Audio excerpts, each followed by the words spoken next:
तो हेलो दोस्तों, आप सबका बहुत बहुत स्वागत है गणेशा वर्ल्ड के इस यूट्यूब चैनल में। तो दोस्तों, आज की वीडियो में हम 11th फिजिक्स भौतिकी के अंदर जो हमारा चैप्टर चल रहा था ना मेरे भाई, वृत्तीय गति सर्कुलर मोशन। जी हाँ दोस्तों, वृत्तीय गति सर्कुलर मोशन।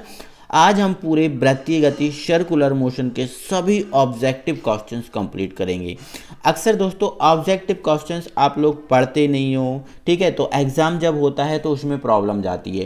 तो मैंने ये सोचा है कि वीडियो के साथ साथ जैसे ही आपका जो चैप्टर एंड हुआ करेगा तो उस चैप्टर के एंड होने के बाद मैं आपको सभी इसके ऑब्जेक्टिव कराया करूँगा, ठीक है। तो मैंने आपको यही सोचा है, तो इसके बाद मतलब जितने भी चैप्टर होंगे सभी ऑब्जेक्टिव आपको सभी चैप्टर के मैं प्रोवाइड धीरे धीरे करके कर दूंगा। जो हो गए हैं और जो होने वाले हैं उनके तो मैं करूंगा ही, जो हो गए हैं उनके भी मैं आपको कर दूंगा, ठीक है ना। तो आज दोस्तों जो वृत्तीय गति सर्कुलर मोशन है ये हमने पढ़ा है, इसके ऑब्जेक्टिव क्वेश्चंस कंप्लीट करेंगे। तो आइए दोस्तों इसको देखते हैं। हाँ दोस्तों, वीडियो अच्छा लगे तो वीडियो को लाइक ज़रूर करना और चैनल पे यदि नए हो तो चैनल को सब्सक्राइब जरूर कर लो, ठीक है। चलो तो वीडियो को स्टार्ट करते हैं। तो दोस्तों हम ऑब्जेक्टिव क्वेश्चंस देखते हैं। तो हमारा ऑब्जेक्टिव क्वेश्चन नंबर 1 है कि एक समान क्षैतिज वृत्तीय गति में नियत रहता है। ध्यान रखना दोस्तों, जो एक समान अगर क्षैतिज वृत्तीय गति हो, क्षैतिज में एक समान वृत्तीय गति हो, जैसे आपका ये क्षैतिज है, ठीक है, जैसे ये आपको मैं बना दूं एक वृत्त, ठीक है, तो ये आपका क्षैतिज में बना हुआ है। अगर ये वृत्त क्षैतिज में बना हुआ है, ठीक है, और एक समान अगर क्षैतिज में ये वृत्त हुआ है और क्षैतिज में अगर एक समान वृत्तीय गति कर दी जाए तो इसमें क्या समान रहता है। तो ध्यान रखना कि जब क्षैतिज में एक समान वृत्तीय गति कर दी जाती है तो केवल आपका रेखीय वेग समान होता है। मैंने आपको ये पढ़ाया था तभी ये चीज़ आपको बताई थी, ठीक है। अब वेग तो समान होता नहीं क्योंकि वेग की दिशा अलग अलग होती रहती है। अब वेग समान नहीं होता तो त्वरण समान वैसे भी नहीं हो सकता, और जो बल है वो बल भी क्षैतिज गति जो होती है, क्षैतिज वृत्तीय गति, उसमें अलग अलग होता है, ठीक है। लेकिन अगर यही बात मैं ऊर्ध्वाधर वृत्तीय गति के लिए करूं तो ऊर्ध्वाधर जब वृत्तीय गति होती है, ऊर्ध्वाधर जब वृत्तीय गति होती है तो इसमें जो चाल होती है वो समान नहीं रहती, वो चाल असमान होती है। तो ध्यान रखना इस टाइप से ये क्वेश्चन पूछा जाता है कि क्षैतिज वृत्तीय गति में क्या समान रहता है, तो चाल, लेकिन जब ऊर्ध्वाधर वृत्तीय गति करते हैं तो इसमें चाल समान नहीं होती, ठीक है ना। चलो आगे बढ़ते हैं। अगला है हमारा कोणीय वेग ओमेगा वेक्टर तथा रेखीय वेग भी वेक्टर में संबंध है। दोस्तों अगर ये वेक्टर दे के ना रखता, डायरेक्ट आपसे बोल देता तो आप डायरेक्ट इसमें लिख देते भी बराबर ओमेगा आर, बट इसने जब वेक्टर में बात की है, देखो वेक्टर यहाँ पर है, वेक्टर यहाँ पर है, तो वेक्टर में जब बात की है तो आपको क्या करना है, थोड़ा सा वेक्टर वाला कैलकुलेशन निकालना है। और जब वेक्टर में बात करें तो भी वेक्टर बराबर omega vector cross r vector, हमारा ये सही आंसर होता है, ठीक है ना। तो याद रखना इस पर थोड़ा सा, ठीक है।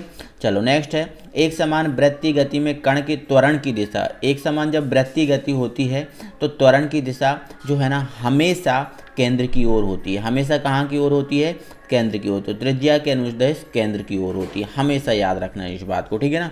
चलो अभिकेंद्रीय बल का व्यंजक है, तो अभिकेंद्रीय बल का व्यंजक मतलब सूत्र तो mv²/r ही होता है, तो हम जानते हैं, ठीक है। चलो आगे बात करें अपकेंद्रीय बल। अपकेंद्रीय बल क्या है, तो दोस्तों जो अपकेंद्रीय बल है आभासी या छदम बल होता है, ठीक है। तो अजड़त्वीय फ्रेम में छदम बल या आभासी बल होता है, ठीक है ना, इस बात को याद रखना।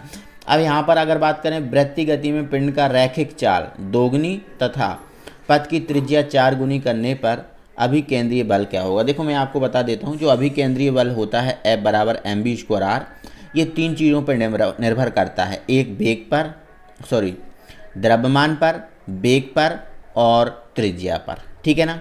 तो देखो आपको बताऊं, जो सामने है मतलब द्रव्यमान और जो वेग है, अगर द्रव्यमान और जो वेग है वो बढ़ाते जाओगे तो जो अभिकेंद्रीय बल है वो तो बढ़ेगा, लेकिन जैसे ही त्रिज्या बढ़ाओगे तो अभिकेंद्रीय जो बल है वो घटेगा, क्योंकि ये त्रिज्या जो है ना बटे में है इसलिए, ठीक है। और यहाँ पर जो वेग है इसका स्क्वायर है, मतलब यदि आप जो वेग है वो आप दोगुना बढ़ाओगे तो अपने आप कैसा चौगुना बढ़ जाएगा। क्यों, क्योंकि यहाँ पर जब 2 का स्क्वायर करेंगे तो 4 हो जाएगा ना, चौगुना बढ़ाएंगे, ठीक है। अगर चौगुना बढ़ाओगे तो 16 गुना बढ़ जाएगा। तो इस टाइप से ये स्क्वायर है, इसलिए जितना आप बढ़ाओगे उसका डबल ये जो वेग है ना बढ़ेगा, ठीक है ना। तो ध्यान रखना। तो ये कह रहे हैं वृत्तीय गति में पिंड की चाल दोगुनी कर रहे हैं, चाल दोगुनी करोगे तो अपने आप कितनी हो जाएगी, 4 गुनी हो जाएगी। अब जैसे ही वेग बढ़ाओगे तो वेग पे क्या होता है, अभिकेंद्रीय बल बढ़ेगा, तो वेग बढ़ाने तो अभिकेंद्रीय बल बढ़ेगा, कितना बढ़ेगा, दोगुना। आप बढ़ा रहे हो तो 4 गुना बढ़ेगा क्योंकि स्क्वायर है, ठीक है ना। और त्रिज्या 4 गुनी और त्रिज्या 4 गुनी करने पर। तो देखो त्रिज्या बढ़ाएंगे तो ये घटेगा, तो ये चौगुना जो बल है वो बढ़ेगा, लेकिन त्रिज्या से चौगुना क्या हो जाएगा, घट जाएगा। तो इससे बढ़ना है तो जितना वेग से बढ़ेगा उतना त्रिज्या से क्या हो जाएगा, घट जाएगा, क्योंकि वेग बढ़ाने पर बढ़ता है और त्रिज्या घटाने पर घटता है। ठीक है, सॉरी, त्रिज्या बढ़ाने पर घटता है। ठीक है, तो जितना वेग से बढ़ेगा उतना त्रिज्या से घट जाएगा, तो इसलिए कोई प्रभाव यहाँ पर नहीं पड़ेगा, मतलब वही रहेगा जो आपका है। तो ऐसे आपको याद रखना है। ठीक है ना। तो ये दोस्तों ऑब्जेक्टिव क्वेश्चन एक्चुअल में क्या हुआ, आपको ये टिक लगे हुए मिल रहे हैं, इसका कारण ये है कि मैं इसकी वीडियो अभी बना चुका था पहले। ठीक है, बट वो वीडियो मुझे ढूंढने पर नहीं मिली और वो वीडियो शायद बनी नहीं है, क्या हुआ, टिक तो लग गए उसमें बट वीडियो नहीं बन पाई, तो उसके कारण मुझे ये फिर से आपको बनानी पड़ रही है और इसमें टिक लगे हुए हैं, इसलिए मैं माफ़ी चाहता हूँ आपसे। ठीक है ना। चलो आगे बढ़ते हैं अब दोस्तों। तो दोस्तों हमारा अगला है क्वेश्चन सही जोड़ियाँ। अब हमें सही जोड़ियाँ मिलाना है। ठीक है, तो सही जोड़ियों पे हमारा ये पहला क्वेश्चन है। यहाँ पर बोला है अभिकेंद्रित त्वरण। तो अभिकेंद्रित त्वरण क्या होता है, तो अभिकेंद्रित त्वरण क्या होता है, अल्फा होता है। क्या होता है, अभिकेंद्रित त्वरण क्या होता है, अल्फा होता है। ठीक है, तो या फिर हम ऐसा कहें कि अभिकेंद्री बल से कहाँ, जो अभिकेंद्री बल होगा उसको ही हम उससे, वो अभिकेंद्री बल बाद में प्राप्त होगा, जब उससे पहले हमें क्या प्राप्त होने वाला है, अभिकेंद्रित त्वरण। तो यहाँ पर बोला है अभिकेंद्रित त्वरण, तो अभिकेंद्रित त्वरण क्या है, वी ओमेगा है। क्या है, वी ओमेगा। तो ये आपका पहला हो जाएगा, ये आपका पहला हो जाएगा। ठीक है, नेक्स्ट है ऊर्ध्वाधर वृत्त में न्यूनतम चाल। तो ऊर्ध्वाधर जो वृत्त होता है उसमें न्यूनतम चाल होती है √CR होती है। ठीक है, ऊर्ध्वाधर वृत्त में अधिकतम चाल, अधिकतम चाल क्या होती है, 5GR होती है। ठीक है, ये आपकी अधिकतम चाल हो गई। ठीक है, चलो आगे बोला है ऊर्ध्वाधर वृत्त में स्थितिज ऊर्जा में वृद्धि कितनी होती है, तो 2mgr ये होती है, 2mgr। और समतल वृत्तीय मार्ग पर कार की सुरक्षित चाल कितनी होती है, तो यहाँ पर URG होती है। तो ये हमने पढ़ाई है, ये हमने पढ़ाई है अधिकतम चाल क्या होती है। तो ये चीज़ें हम आपको पढ़ा चुके हैं। ठीक है, आई होप आप समझ गए होंगे कि, तो देखो इसमें आपको कोई दिक्कत तो नहीं जाएगी, इसमें आपको कोई दिक्कत नहीं रहने वाली। ठीक है ना। चलो आगे बात कर लेते हैं दोस्तों, हमारे अगले क्वेश्चन पे हम बात करते हैं। तो दोस्तों हमारा अगला क्वेश्चन है 77 में। यहाँ पर हमसे बोला गया है कि एक समान वृत्तीय गति में कण की जो गतिज ऊर्जा नियत रहती है। बिल्कुल मेरे भाई, एक समान जो वृत्तीय गति होती है उसमें कण की गतिज ऊर्जा नियत रहेगी, क्योंकि यहाँ पर हम देख पा रहे हैं कि एक समान वृत्तीय गति में जो चाल होती है वो नियत होती है। चाल नियत होने के कारण इसकी जो गतिज ऊर्जा है वो भी नियत रहेगी। तो यहाँ से हमारा ये सही आंसर होने वाला है मेरे भाई। ठीक है, सत्य होने वाला है। आगे बात करें, एक समान चाल से क्षैतिज वृत्त में गति करते कण का त्वरण नियत रहता है। बिल्कुल गलत बात है, क्योंकि चाल तो नियत रहती है, चाल के होने के कारण गतिज ऊर्जा नियत हो जाएगी, बाकी त्वरण इसमें नियत नहीं रहता। तो यहाँ पर त्वरण का जो है ना हमारा गलत आंसर यहाँ पर हो जाएगा। ठीक है ना। अगले ऑब्जेक्ट पे दोस्तों हम बात करते हैं। तो दोस्तों हमारा अगला है, हमारा क्या है, ऊर्ध्वाधर वृत्त में, कौन से वृत्त में, ऊर्ध्वाधर वृत्त में गति असमान चाल से होती है। बिल्कुल मेरे भाई, क्षैतिज वृत्त होगा, देखो क्षैतिज वृत्त होगा तो गति हमारी समान होगी।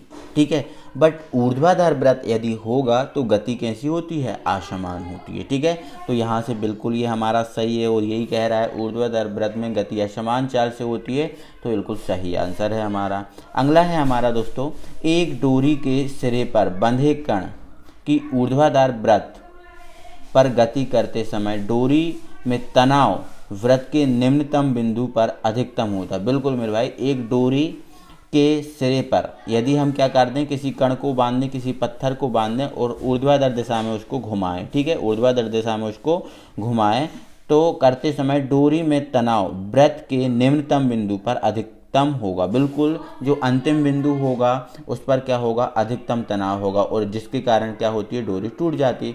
जैसे हम यहाँ पर किसी डोरी को बांध दें और इस तरफ क्या बांध दें, एक पत्थर बांध दें, तो जैसे ही हम इसको इस टाइप से घुमाएंगे तो यहाँ पर जो तनाव होगा वो अधिकतम होगा। ठीक है ना। तो यहाँ से जो डोरी है ना वो टूट जाएगी। ठीक है, चलो तो बिल्कुल ये सत्य है। ठीक है, अगला हमारा क्या है, अगला हमारा दोस्तों क्या है उसको देख लो। R त्रिज्या के वृत्त पर T परिक्रमण काल से गति करते m द्रव्यमान के कण पर अभिकेंद्रीय बल जो होता है, R त्रिज्या के वृत्त पर T परिक्रमण काल से गति करते m द्रव्यमान के कण पर जो अभिकेंद्रीय बल होता है वो आपका क्या होता है, वो आपका होता है 4πmr/t² होता है।